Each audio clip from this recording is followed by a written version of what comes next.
Kumail Nanjiani tweeted, "What time is it? It feels like 1,000,000 and I know of what you speak. I saw that tweet with my own eyes at like 2:33 in the morning. I was up till 4, went to bed, and I'm back up at 6. So I saw a lot of these tweets come in live. Patton Oswalt wrote, "I love the first night of election week. So festive. We broke out the traditional stress ball garlands, and I'm going to carve the Xanax in about 20 minutes. Costaki Economopolous did some funny sports jokes. He said, "Who's running the Democratic Party? Jets coach Adam Gase?" Costaki also wrote, "As an American, I want the outcome of my sporting events on the same day. What is this, cricket?" Jimmy Kimmel said, "Even at 2 a.m., Mike Pence really knows how to kiss an ass." And he also said, "I'm confused. The winner gets to be president of Pennsylvania?" Trevor Noah said, "In the presidential race, Joe Biden has won the state of Vermont. The safety state of Georgia was too close to call, and Trump had nailed Alabama. And you have to see that coming. I mean, Alabama loves football, which is Trump's exact body shape, so that wasn't really a surprise." On Trevor's show, Roy Wood Jr. said, "Look, I don't know why you're so surprised about Florida. First off, I went to college in Florida. That's what you don't remember. I could tell you about Florida. Ain't but two good things in Florida, South Beach and Disney World. The rest of Florida is just strange people in pickup trucks trying to sell you baby alligators." Trevor said, "It makes sense because Trump is the ultimate Florida mascot. You know, he's got the tan. All his friends are in jail. Somehow he has money." Oh, I'm tired. Trevor said, "This is crazy. That means Trump hugged all those cactuses for nothing." Biden has taken the lead in Arizona as I record. Trevor Noah said, "Biden has also won California. Wow, despite Donald Trump picking up that last-minute endorsement from the wildfires. Unbelievable." Colbert said Ohio had been called for Trump. It's gone from the Buckeye state to the FY state. Colbert said, "What'd you expect? It's the same solid judgment that took a perfectly good bowl of chili and said, 'You know what this needs? Spaghetti.'" Colbert about Ohio again. He said, "You know the old joke about Ohio, what's round on both ends and stupid in the head? Ohio." Colbert again, "Let's start in Maryland, where CBS projects that Joe Biden has defeated Donald Trump." He did a Trump impression saying, "But Maryland and I have so much in common. We're both known for giving people crabs." That's quality. Colbert, "We are now able to project that Delaware has been won by Joe Biden." Well, I should hope so. It's his home state. That would be like Donald Trump losing New York. Colbert, "Well, you know what they say. If you can make it here, you're not Donald Trump." Colbert, "And a little further west or north, I'm not sure, Indiana has just been called for Donald Trump." Well, of course, it was either vote for him or take Mike Pence back. That's an easy call. Colbert, "And for any Okies wondering how your pan is being handled, I can now confidently report that the state of Oklahoma is being called for Donald Trump. Well, you know how the song goes. Oklahoma, where they don't care that Trump killed Herman Cain." How, that's harsh. Colbert talked about Massachusetts, saying Biden won the hearts of Bostonians with his stirring message of telling a guy from New York to shut the hell up. Colbert talked about New Hampshire, saying, "Of course, in New Hampshire in 2020, live free or die isn't just a motto. It was the two choices on the ballot." About Connecticut, Colbert said, "Turns out the Constitution state prefers someone who has read the Constitution." Colbert, "No surprise, Trump has also won Tennessee, which has an actual state gun, the Barrett 50 caliber M82, which I'm being told has also won its Senate seat." Trevor Noah said, "In Kentucky, Mitch McConnell's defeated Democrat Amy McGrath, so it appears, unlike his hands, Mitch McConnell's seat will not be turning blue." Trevor said, "In South Carolina, Lindsey Graham has defeated challenger Jamie Harrison. Not really a big surprise. The South has continued to keep a Confederate monument and makes sense." Colbert said, "Some Dust Bowl results have blown in. Oklahoma Senate race has been called for GOP incumbent and global warming denier Jim Inhofe. Inhofe was heavily favored to win, so he wasn't sweating the outcome. He was sweating because for some reason every year it's warmer than the previous one."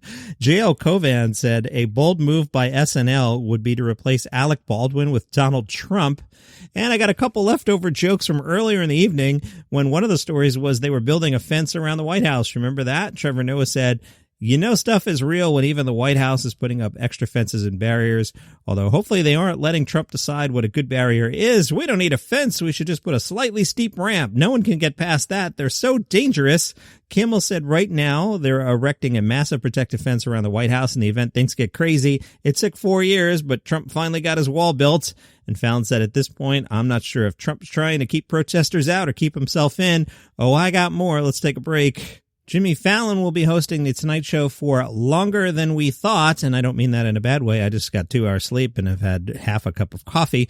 His current contract was going to run out at the end of 2021, but Deadline reports they have extended Jimmy Fallon We don't know for how long, but Jimmy Fallon will continue to host The Tonight Show. Sorry, Conan O'Brien. I did watch Trevor Noah last night around 11. Yeah, not around 11. At 11, I was like, okay, I'm CNN out. By the way, John King, you crushed it. High five. And I just wanted to watch something else, and I was like, oh, maybe Trevor will be fun. Trevor was not fun. I think the Chicago Tribune nailed this here.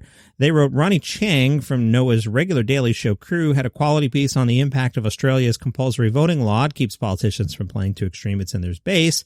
But there was no particular reason for that segment to take up time on a live election night show. And they said of both Trevor and Colbert show, both specials were at their most engaging when they were engaging with what was happening out there in America and not just with throwaway jokes about predictable results.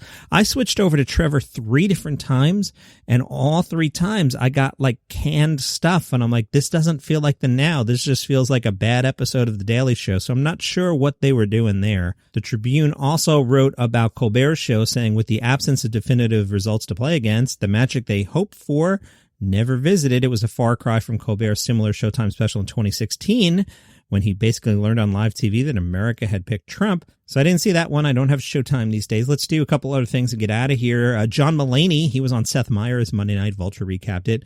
Mulaney revealed that when he fantasizes about the speeches his friends and family might give at his own funeral, he has one big request he hopes they respect when the day comes. Mulaney said, I would like people to include my faults and not be like, he was always there for you. It's like, I wasn't always. Mulaney said, I tried to do the best I could, and sometimes I didn't try to do the best I could, but my intention was always kindness. I wouldn't mind if someone was like, he was late a lot. He was late, and we talked to him about it, and he was still late, and even though it was late 30s, he would say it was the traffic, and really it was that he left late. The Hollywood Reporter asked Darrell Hammond if he had a favorite Sean Connery performance. Darrell Hammond said, I think I'm going to say The Untouchables, but I say that with an asterisk because the 7 times in 7 movies that someone says to him, hey, what's your name? And he says, Bond, James Bond. That's the best. You can't beat that. But there are some of those marvelous lines from The Untouchables, like Mr. Ness, I'm just a poor beat cop. When I was doing shows at colleges, kids from many countries would hold up signs with their favorite Celebrity Jeopardy lines. I say to people, it's the most popular thing I ever did, but I feel like I almost did nothing. And I'm not doing false modesty here. The writers were Emmy winners. The hair and makeup were Emmy winners. The costumes were Emmy winners. Nobody looks less Sean Connery than me, and they made me look a lot like Sean Connery. He said, I always tell myself, just go out there and speak trippingly. They asked if he had done a Connery impression prior to SNL or not, and he said it was like a last-ditch effort on a Tuesday night around 4 o'clock in the morning, but he had nothing to turn in or sell to any of the writers. I was always taught that an audience needs to understand your premise and kind of agree with it in order to laugh. In other words, you can't educate or show them something new and get them to laugh at the same moment. So I thought, nobody's going to believe Sean Connery doesn't know things, or nobody's going to believe that he hates Alex Trebek. The premise doesn't make any sense, and yet it's one of those instances when the stars were in alignment. What was his impression based on? He said, it was based on Mr. Ness, I'm just a poor beat cop. That was terrible. That enabled me to find the voice quickly, but I remember when I started doing it, especially in rehearsal, Lauren was like, now you've duplicated him, let's exaggerate him, let's italicize him. That's really interesting, right, how they approach this. Let's do a Hirschfeld painting of him. This sounds silly, but I had Hirschfeld pictures in my office, and I would sit and look at them and go, that's what I'm trying to do today. I want to exaggerate him. I want to blow him up. I want it to be a ludicrous premise, but carried out in earnest. The moment I said, I'll take the rapists for $5,000 or whatever it was, it took my breath away, but you're walking out there going, this can't work, and yet it was the single most successful thing I ever did as a performer. How did he know it was going to be a hit with the audience? He said it was the first time I said, I'll take the rapists. That's not a sentence you say every day. And that's not the biggest laugh he ever got by a long shot. You can hear the audience hesitate and want to dip their toe in the water, and they did a little bit. I'd say we got about 60% of the room. It was a delayed reaction that took place, but later in the sketch, they were ready. They knew what their premise was, and they wanted more of it. He's one of those guys like Bill Clinton. Someone actually said this of Daffy Duck as well. The character is so popular that you can do anything. You can do slapstick with Sean Connery. You could do drawing room with Sean Connery. There's no kind of comedy that you can't do when people are so eager to hear from that person. All right, on the late night shows tonight, Sarah Silverman's supposed to be on Fallon, Henry Winkler on James Corden. We'll see if the late night shows hold their schedule. Someone who will not hold their schedule is me. Normally, I record these the day before so that they're there for you when you wake up at 5:30 in the morning, but I don't want to ignore the late night shows on Thursday, Wednesday night, so I think Thursday's episode will come out around breakfast time, just like this episode did. Subscribe on Apple Podcasts, follow on Spotify, and you know the rest of them.